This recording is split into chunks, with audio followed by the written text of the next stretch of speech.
नमस्कार, आप सभी सुन रहे हैं सुजस आवाज राजस्थान में प्रदेश की अहम खबरें। आज की सुर्खियां मेधा से।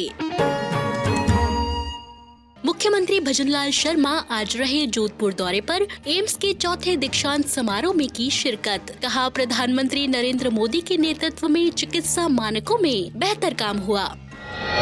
मुख्यमंत्री ने संशोधित पार्वती कालीसिंध चंबल लिंक परियोजना ERCP के MOU पर उच्च न्यायालय के निर्णय का किया स्वागत। कहा, प्रदेश के किसानों की खुशहाली बढ़ेगी।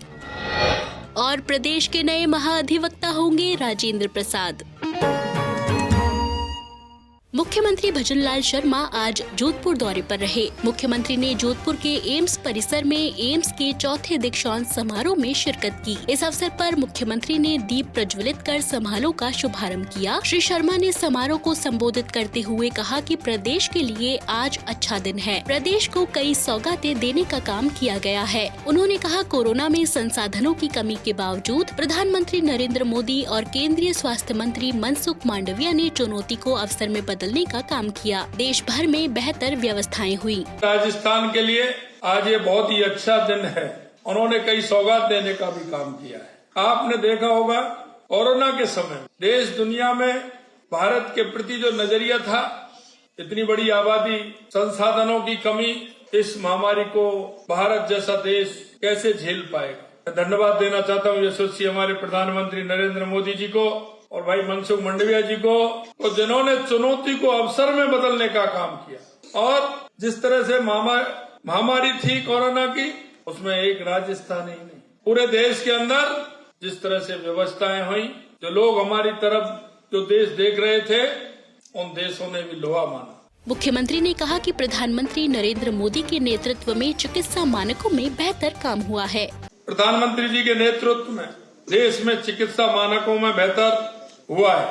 यही नहीं मित्र, हर क्षेत्र में, क्योंकि 2014 से पहले अगर हम बात करें तो देश में 381 मेडिकल कॉलेज थे और आज 706 मेडिकल कॉलेज हैं। ये ऐतिहासिक काम देश के यशस्वी प्रधानमंत्री नरेंद्र मोदी जी ने। MBBS सीटों की संख्या 54,348 थी, तो आज बढ़कर के 1,09,000 से ज्यादा हो गई। ये देश के यशस्वी प्रधानमंत्री नरेंद्र मोदी जी के नेतृत्व।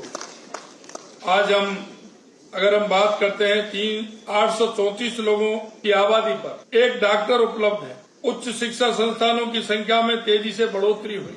पहले हम देखते थे 2,000, 2,500, 3,000 की संख्या पर एक डॉक्टर उपलब्ध होता था, लेकिन 2014 के बाद देश में जो स्वास्थ्य विभाग के क्षेत्र में जो परिवर्तन हुआ है, माननीय यशस्वी प्रधानमंत्री जी नरेंद्र मोदी जी के नेतृत्व में आपको देखने को मिल रहा है। इस अवसर पर मुख्यमंत्री भजनलाल शर्मा ने विभिन्न विकास कार्यों का लोकार्पण और शिलान्यास भी किया। मुख्यमंत्री भजनलाल शर्मा ने संशोधित पार्वती कालीसिंध चंबल लिंक परियोजना ERCP के MOU पर उच्च न्यायालय के निर्णय का स्वागत करते हुए प्रसन्नता व्यक्त की है। उन्होंने कहा कि उच्च न्यायालय के निर्णय से बहुप्रतीक्षित ERCP का मार्ग प्रशस्त हुआ है। मुख्यमंत्री ने कहा कि प्रधानमंत्री नरेंद्र मोदी की दूरगामी सोच से फलीभूत हुए इस MOU से दोनों ही प्रदेश को लाभ होगा, जिसका सीधा फायदा राजस्थान और मध्य प्रदेश के किसानों को होगा। मुख्यमंत्री ने कहा कि इस परियोजना के मूर्त रूप लेने के बाद पूर्वी राजस्थान के 13 जिलों में पेयजल उपलब्ध हो सकेगा और सिंचित क्षेत्र में वृद्धि होने से फसल उत्पादन, किसानों की आय और खुशहाली बढ़ेगी। राज्यपाल कलराज मिश्र ने आज महाधिवक्ता के पद पर राजेंद्र प्रसाद की नियुक्ति के लिए राज्य सरकार के प्रस्ताव का अनुमोदन किया है। विधानसभा अध्यक्ष वासुदेव देवनानी ने शुक्रवार को अजमेर जिले के सर्किट हाउस में जवाहरलाल नेहरू अस्पताल और चिकित्सा विभाग के अधिकारियों की बैठक ली। विधानसभा अध्यक्ष ने अस्पताल प्रशासन को निर्देशित किया कि अस्पताल में मरीजों के परिजनों के लिए विश्राम गृह की व्यवस्था की जाए। अधिकारी अस्पताल में सुपर स्पेशलिटी की स्थापना के प्रस्ताव तैयार कर राज्य सरकार को भिजवाएं। उन्होंने कहा कि अस्पताल में प्रतिदिन मरीजों के हजारों परिजन आते हैं। यहाँ उनके ठहरने और रात में सोने की कोई उचित व्यवस्था नहीं है। अस्पताल प्रशासन मरीजों के परिजनों के लिए ठहरने के लिए एक बड़ा हॉल निर्धारित करे ताकि परिजनों को ठहरने के लिए एक स्थायी ठिकाना मिल जाए। साथ ही कार्डियोलॉजी विभाग की CTVS इकाई में पर्याप्त स्टाफ तैनात किया जाए। उन्होंने अधिकारियों को निर्देश दिए कि अस्पताल में कैंसर मरीजों को डे केयर के अतिरिक्त भी भर्ती रखने और उनके ऑपरेशन की संपूर्ण व्यवस्था की जाए। उप मुख्यमंत्री पर्यटन और महिला एवं बाल विकास मंत्री दिया कुमारी से UN प्रतिनिधियों ने शुक्रवार को सचिवालय में मुलाकात की। इस अवसर पर उप मुख्यमंत्री ने राजस्थान में पर्यटन के विकास की संभावनाओं, महिला सशक्तिकरण, एनीमिया की रोकथाम, लिंग भेद उन्मूलन और बालिका शिक्षा को बढ़ावा देकर उन्हें आत्मनिर्भर बनाने पर चर्चा की। उप मुख्यमंत्री ने UN resident coordinator Shombi Sharp, UNICEF Rajasthan की chief field officer Isabelle Bardem, UN resident coordinator कार्यालय की chief of staff Radhika Kaul Batra के साथ बैठक की। कृषि मंत्री डॉक्टर किरोड़ीलाल मीणा ने शुक्रवार को पंत कृषि भवन में किसानों को प्रधानमंत्री फसल बीमा की पॉलिसियों का वितरण किया। इस अवसर पर उन्होंने रबी 2023-24 की मेरी पॉलिसी मेरे हाथ अभियान के राज्य स्तरीय कार्यक्रम का शुभारंभ भी किया। कृषि मंत्री ने कहा कि किसानों को बीमा के प्रति जागरूक करने के लिए पूरे प्रदेश में ग्राम पंचायत मुख्यालय पर शिविर लगाकर पॉलिसियों का वितरण 2 फरवरी से 29 फरवरी तक किया जा रहा है। उन्होंने कहा कि जो किसान इन शिविरों में पॉलिसी प्राप्त करने से वंचित रह जाते हैं, वे अपनी फसल बीमा पॉलिसी संबंधित कृषि पर्यवेक्षक से प्राप्त कर सकेंगे। इस अवसर पर उन्होंने बताया कि बीमा कंपनियों द्वारा राज्य के सभी ग्राम पंचायत स्तर पर शिविरों का आयोजन कर लगभग 27.84 लाख कृषकों को लगभग 1,59 लाख पॉलिसियों का वितरण किया जाएगा।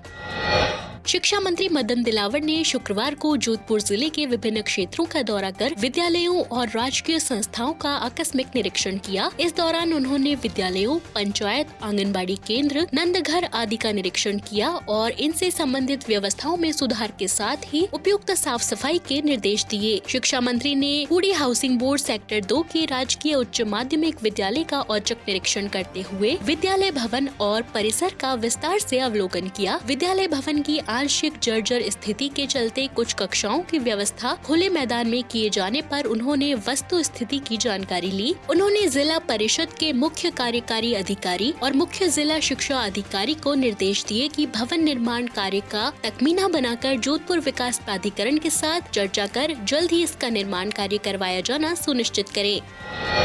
वन एवं पर्यावरण राज्य मंत्री स्वतंत्र प्रभार संजय शर्मा ने शुक्रवार को अरण्य भवन में विभाग के अधिकारियों के साथ समीक्षा बैठक ली। बैठक में श्री शर्मा ने निर्देश दिए कि विभाग द्वारा पिछले 5 वर्षों में कराए गए वृक्षारोपण के रिकॉर्ड की समीक्षा करने के साथ पौधों के जीवित होने की संपूर्ण जानकारी सुनिश्चित की जाए। उन्होंने वन और वन्य जीव क्षेत्रों की सुरक्षा, अवैध खनन और वन अपराध को रोकने के साथ पदस्थापित फील्ड स्टाफ की फील्ड में मौजूदगी सुनिश्चित करने के भी निर्देश दिए। साथ ही वन विभाग के कार्यों में अनियमितता पाए जाने पर कड़ी कार्रवाई करने के भी निर्देश दिए। बैठक में प्रस्तुतिकरण के माध्यम से विभाग की कार्यप्रणाली, महत्वपूर्ण योजनाओं, कार्यों, समितियों और विभाग के महत्वपूर्ण विषयों के संबंध में जानकारी दी गई। इससे पहले श्री शर्मा ने राजस्थान प्रदूषण नियंत्रण मंडल परिसर में मंडल की समीक्षा बैठक भी ली। इस अवसर पर उन्होंने कहा कि राजस्थान को देश के सर्वोच्च शुद्ध वातावरण और प्रदूषण मुक्त राज्य के रूप में स्थापित करने के लिए हर संभव प्रयास किए जाने चाहिए।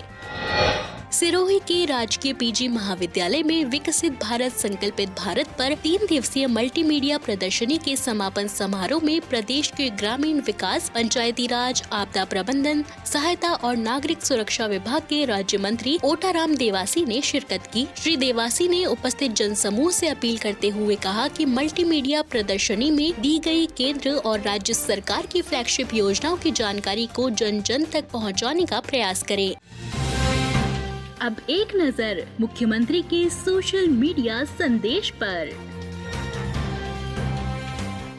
मुख्यमंत्री भजनलाल शर्मा से आज केंद्रीय स्वास्थ्य मंत्री डॉक्टर मनसुख मांडविया ने मुलाकात की। इस संबंध में मुख्यमंत्री ने अपने सोशल मीडिया संदेश में लिखा, आज ओटीएस निवास पर केंद्रीय स्वास्थ्य मंत्री डॉक्टर मनसुख मांडविया जी से आत्मीय भेंट की तथा उनके साथ प्रदेश के स्वास्थ्य सुविधाओं को और अधिक सुगम एवं सुदृढ़ बनाने से संबंधित कई अहम विषयों पर सार्थक चर्चा की। पराक्रम, त्याग और बलिदान की पावन धरा राजस्थान पधारने पर मैं उनका हार्दिक स्वागत एवं अभिनंदन करता हूं।